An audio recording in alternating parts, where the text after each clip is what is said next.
हरे कृष्णा। स्वागत है आपका जीवन अमृत चैनल पर। यह है वह पवित्र स्थान जहाँ भक्ति का प्रवाह कभी रुकता नहीं, जहाँ हर कथा, हर आरती और हर व्रत हमें ईश्वर से जोड़ता है। यहाँ हम सुनते हैं देवी देवताओं की महिमा, पवित्र व्रत कथाएं और आध्यात्मिक ज्ञान के अमृत शब्द। आइए भक्ति के इस सागर में डूब जाएं और पाएं आस्था, शांति और सकारात्मक ऊर्जा का अनमोल संगम। जीवन अमृत चैनल, भक्ति का हर पल। तो इसे लाइक, शेयर एंड सब्सक्राइब करें ताकि हर नया भक्ति संदेश सबसे पहले आप तक। आज कार्तिक मास महात्म्य के 7वें दिन आप सर्वप्रथम रसपान करेंगे भगवान विष्णु से जुड़ी बद्रीनाथ की कथा। उसके बाद आप कार्तिक मास महात्म्य कथा का 7वां अध्याय भी श्रवण करेंगे, क्योंकि कार्तिक मास में भगवान कृष्ण और भगवान विष्णु से जुड़ी कथाओं का रसपान करने से हमारा मन और तन दोनों ही शुद्ध होता है। साथ ही अंत समय में मोक्ष के द्वार भी खुलते हैं। तो आइए पूरी श्रद्धा भावना से इन कथाओं का रसपान करें। बद्रीनाथ, जिसकी आज की कहानी है, यह वह जगह है जहाँ शिव और माता पार्वती रहते थे। यह उनका घर था। एक दिन भगवान विष्णु के पास नारद जी गए और बोले, आप मानवता के लिए एक खराब मिसाल हैं। आप हर समय शेषनाग के ऊपर लेटे रहते हैं। आपकी पत्नी लक्ष्मी हमेशा आपकी सेवा में लगी रहती है और आपको लाड प्यार करती रहती है। इस ग्रह के अन्य प्राणियों के लिए आप एक अच्छी मिसाल नहीं बन पा रहे हैं। आपको सृष्टि के सभी जीवों के लिए कुछ अर्थपूर्ण कार्य करना चाहिए। इस आलोचना से बचने और साथ ही अपने उत्थान के लिए भगवान विष्णु ने तप और साधना करने के लिए सही स्थान की तलाश में नीचे हिमालय तक आ गए। वहां उन्हें मिला बद्रीनाथ, एक छोटा सा घर जहां सब कुछ वैसा ही था जैसा उन्होंने सोचा था। साधना के लिए सबसे आदर्श जगह लगी उन्हें। वह उस घर के अंदर चले गए। घुसते ही उन्हें पता चला कि यह तो शिव का निवास है और वह तो बड़े खतरनाक व्यक्ति हैं। अगर उन्हें क्रोध आ गया तो वह उनका क्या करेंगे? खुद का भी गला काट सकते हैं। ऐसे में नारायण ने खुद को एक छोटे से बच्चे के रूप में बदल लिया और घर के सामने बैठ गए। उस वक्त शिव और पार्वती जी बाहर कहीं टहलने गए हुए थे। जब वे घर वापस लौटे तो उन्होंने देखा कि एक छोटा सा बच्चा जोर जोर से रो रहा है। माता पार्वती को उस बच्चे पे दया आ गई। उन्होंने बच्चे को उठाने की कोशिश की। शिव ने पार्वती को रोकते हुए कहा, इस बच्चे को मत छूना। पार्वती ने कहा, कितने क्रूर हैं आप, कैसी ना समझो वाली बात कर रहे हैं। मैं तो इस बच्चे को उठाने जा रही हूँ, देखिए तो कितना रो रहा है। शिव बोले, जो तुम देख रही हो उस पर भरोसा मत करो। मैं कह रहा हूँ ना, इस बच्चे को मत उठाओ। बच्चे के लिए पार्वती की स्त्री सुलभ मनोभावना से उन्हें शिव की बातों को नहीं मानने दिया। उन्होंने कहा, आप कुछ भी न कहें, मुझे कोई फर्क नहीं पड़ता। मेरे अंदर की माँ बच्चे को इस तरह रोते नहीं देख सकती। मैं तो इस बच्चे को जरूर उठाऊंगी। यह कहकर उन्होंने बच्चे को उठाकर अपनी गोद में बिठा लिया। बच्चा पार्वती जी की गोद में आराम से सो गया और शिव जी की तरफ बहुत ही खुश होकर देख रहा था। शिव इसका नतीजा जानते थे, लेकिन करे तो क्या करे, इसलिए उन्होंने कहा कि ठीक है, चलो देखते हैं क्या होता है। पार्वती जी ने बच्चे को खिला पिलाकर चुप किया और वहीं पर घर पर छोड़कर खुद शिव के साथ गमन पानी से स्नान के लिए बाहर चली गई। जहाँ वह गर्म पानी के कुंड है, उसी कुंड पर स्नान के लिए शिव पार्वती चले गए। लौट कर आए तो देखा कि घर अंदर से बंद था। शिव तो जानते थे कि अब खेल शुरू हो गया है। पार्वती जी हैरान थी कि आखिर दरवाज़ा किसने बंद किया। शिव बोले, मैंने कहा था ना, इस बच्चे को मत उठाना। तुम बच्चे को घर के अंदर लाई, अब उसने अंदर से दरवाज़ा बंद कर लिया है। पार्वती जी ने कहा, अब हम क्या करें? शिव जी के पास दो विकल्प थे। एक जो भी उनके सामने है उसे जलाकर भस्म कर दे और दूसरा वे वहाँ से चले जाएं और कोई रास्ता ढूंढ लें। उन्होंने कहा, चलो हम कहीं और चलते हैं, क्योंकि यह तो तुम्हारा प्यारा बच्चा है, इसलिए मैं इसे छू भी नहीं सकता। अब कुछ नहीं कर सकते, चलो कहीं और चलते हैं। इस पर शिव और पार्वती को अवैध तरीके से वहाँ से निष्कासित कर दिया गया। वे दूसरी जगह तलाश करने के लिए पैदल ही निकल पड़े। दरअसल बद्रीनाथ और केदारनाथ के बीच एक चोटी से दूसरी चोटी के बीच सिर्फ 10 किलोमीटर की दूरी है। आखिर में वह केदार में बस गए और इस तरह से शिव ने अपना खुद का घर खो दिया। आइए अब कार्तिक महात्म्य कथा का 7वां अध्याय रसपान करते हैं। नारद जी बोले, हे महाराज, कार्तिक का व्रत करने वाले पुरुषों के जो नियम हैं उनको संक्षेप से सुनो। सब प्रकार के भाग्य है। आइए अब रसपान करते हैं कार्तिक मास महात्म्य कथा का 7वां अध्याय। नारद जी बोले, हे महाराज, कार्तिक का व्रत करने वाले पुरुषों के जो नियम हैं उनको संक्षेप से सुनो।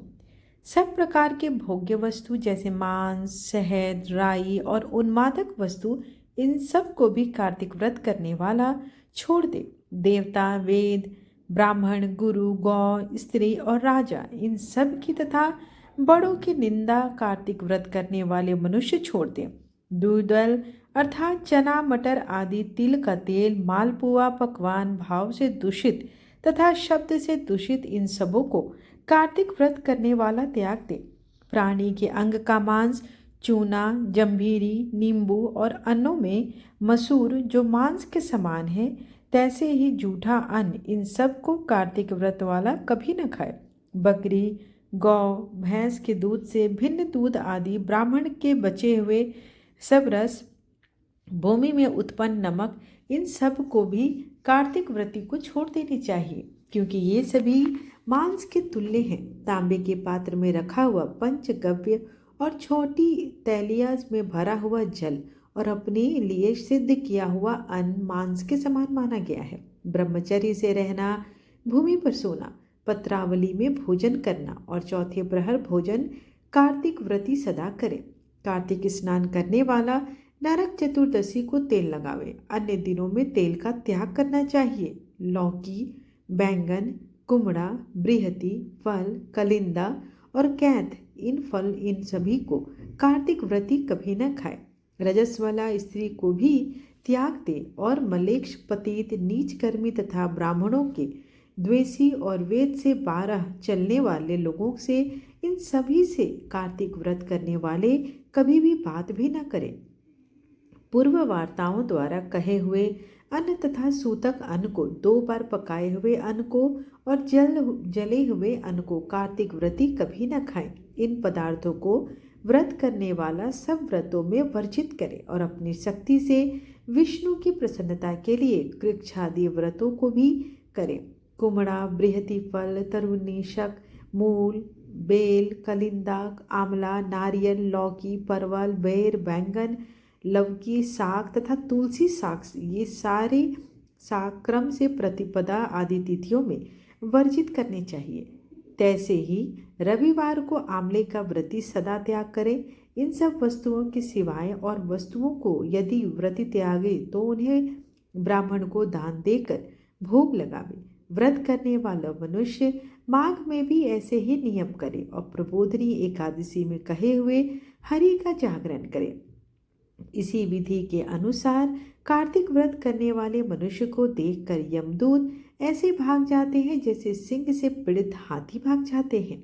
विष्णु का व्रत करने वाला एक हो तो भी श्रेष्ठ है और 100 यज्ञ करने वाला श्रेष्ठ नहीं, क्योंकि यज्ञ करने वाला स्वर्ग विष्णु जी का व्रत करने वाला एक हो तो भी श्रेष्ठ और 100 यज्ञ करने वाला श्रेष्ठ नहीं, क्योंकि यज्ञ करने वाला स्वर्ग जाता है और कार्तिक व्रत करने वाला वैकुंठगामी होता है। इस पृथ्वी में भुक्ति और मुक्ति देने वाले जितने भी तीर्थ हैं, वे सब कार्तिक व्रत करने वाले मनुष्य की देह में वास करते हैं।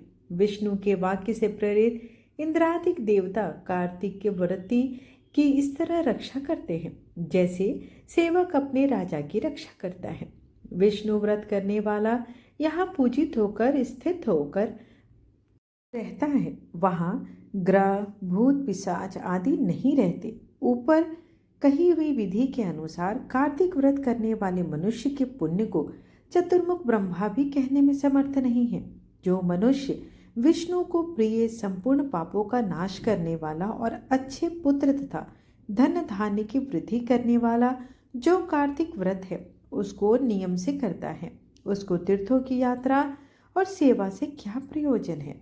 इस प्रकार कार्तिक मास की कथा का 7वां अध्याय यहीं समाप्त हुआ। आइए अब विष्णु चालीसा का पाठ करते हैं और तुलसी चालीसा का भी साथ ही समापन आरती के साथ करेंगे।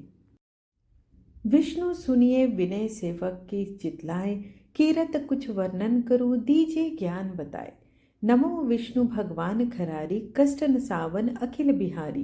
प्रबल जगत में शक्ति तुम्हारी, त्रिभुवन फैल रही उजियारी। सुंदर रूप मनोहर सूरत, सरल स्वभाव मोहनी मूरत। तन पर पीतांबर अतिशोहत, वैजंती माला मनमोहत। शंख चक्र कर गदा विराजे, देखत दैत्य असुर दल भाजे। सत्य धर्म मद लोभ न गाजे, काम क्रोध मद लोभ न छाजे। संत भक्त सज्जन मनरंजन, दनुज असुर दुष्टन दल गंजन। सुख उपजाए कष्ट सब भंजन, दोष मिटाए करत जन सज्जन। पाप काट भव सिंधु उतारन, कष्ट नाश कर भक्त उबारन। करत अनेक रूप प्रभु धारन, केवल आप भक्ति के कारण। धरनी धेनु बन तुम ही पुकारा, तब तुम रूप दाम का धारा। भार उतार असुर दल मारा, रावण आदि को संहारा। आप वराह रूप बनाया, हिरण्याक्ष को मार गिराया। धर्म मत्स्य तन सिंधु बनाया, 14 रत्नन को निकलाया। अमिलक असुरन द्वंद्व मचाया, रूप मोहिनी आप दिखाया। देवन को अमृत पान कराया, असुरन को छवि से बहलाया। कर्म रूप धर सिंधु बुझाया, मंत्राचल गिर तुरत उठाया। शंकर का तुम फंद छुड़ाया, भस्मासुर को रूप दिखाया। वेदन को जब असुर डुबाया, कर प्रबंध उन्हें ढूंढवाया। मोहित बनकर खल ही नचाया, उस ही कर से भस्म कराया। असुर जलंधर अति बलदाई, शंकर से उन किन्ह लड़ाई। हार पार शिव सकल बनाई, कीन सती से छल खल पाई। सुमिरन कीन कर तुम्हें शिवरानी, बतलाई सब विपत कहानी। तुम बने मुनीश्वर ज्ञानी, वृंदा की सब सूरति भुलानी। देखत 3 दनुज सैतानी, वृंदा आए तुम्हें लिपटानी। हो स्पर्श धर्म क्षतिमानी, हना असुर उर शिव सैतानी। तुमने ध्रुव प्रहलाद उबारे, हिरण्याकुश आदि खल मारे। गणिका और अजामिल तारे, बहुत भक्त भव सिंधु उतारे। हरहु सकल संताप हमारे, कृपा करहु हरि सिर जनहारे। देखहु मैं निज दरस तुम्हारे, दीन बंधु भक्तन हितकारे। चाहत आपका सेवक दर्शन, करहु दया अपनी मधुसूदन।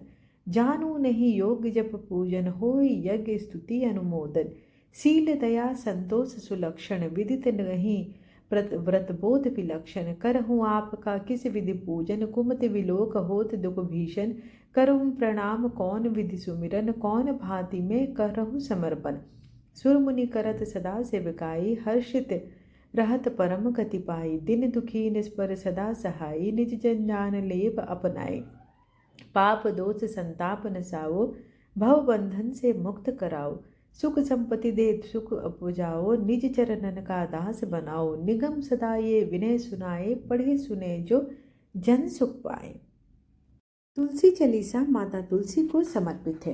पुराणों में वर्णित है कि देवी वृंदा ही तुलसी के रूप में प्रकट हुई थी और भगवान विष्णु को देवी लक्ष्मी के समान ही प्रिय है। जो भी व्यक्ति नियमित रूप से तुलसी के पौधे के समक्ष तुलसी चालीसा का पाठ करता है और विशेष रूप से देव उठनी एकादशी, कार्तिक मास और कार्तिक पूर्णिमा पर तुलसी चालीसा का पाठ करना, उसके पाप क्षय हो जाते हैं और वह भगवान विष्णु का प्रिय होकर उत्तम लोक को प्राप्त करता है।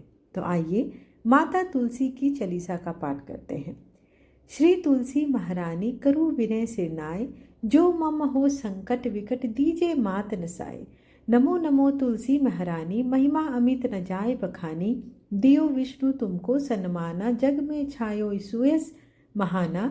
विष्णु प्रिया जय जयति भवानी, तिहु लोक की हो सुख खानी। भगवत पूजा कर जो कोई, बिना तुम्हारे सफल नहीं होय। जिन घर तब नहीं होए निवासा, उस पर करहि विष्णु नहीं वासा।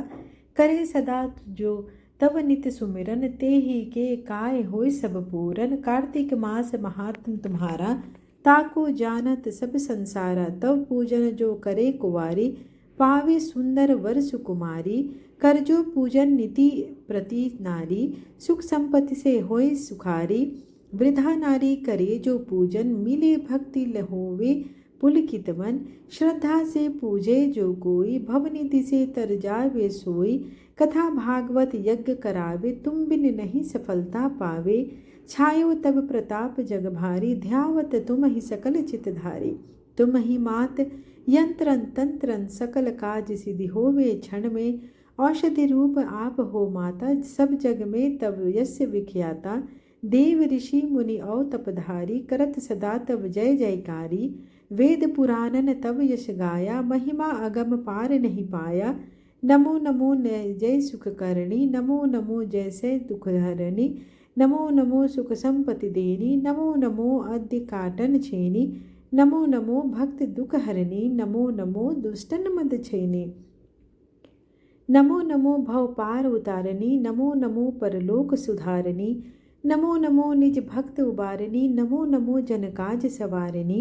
नमो नमो जय कुमति नसावनी, नमो नमो सुख उपजावनी। जयति जयति जय तुलसी माई, ध्याऊँ तुमको शीस नवाई। निज जन जो मुजानी मोहि अपनावे, बिगड़े कारज आप बनाओ। करूँ विनय मातु तुम्हारी, पूरन आशा परहु हमारी। शरण चरण कर जोरी मनाओ, निस दिन तेरे ही गुण गाऊं। करहु मात यह सब अब मोह पर दया, निर्मल होए सकल मम काया।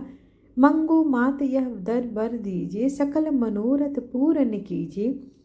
जनु नहीं कुछ नेम आचारा, क्षमहु मात अपराध हमारा। बरह मास कर जो पूजा, तासम जग में और न दूजा। प्रथम ही गंगा जल मंगवावे, फिर सुंदर स्नान करावे। चंदन अक्षत पुष्प चढ़ावे, धूप दीप नैवेद्य लगावे। करे आचमन गंगा जल से, ध्यान करे वो हृदय निर्मल से।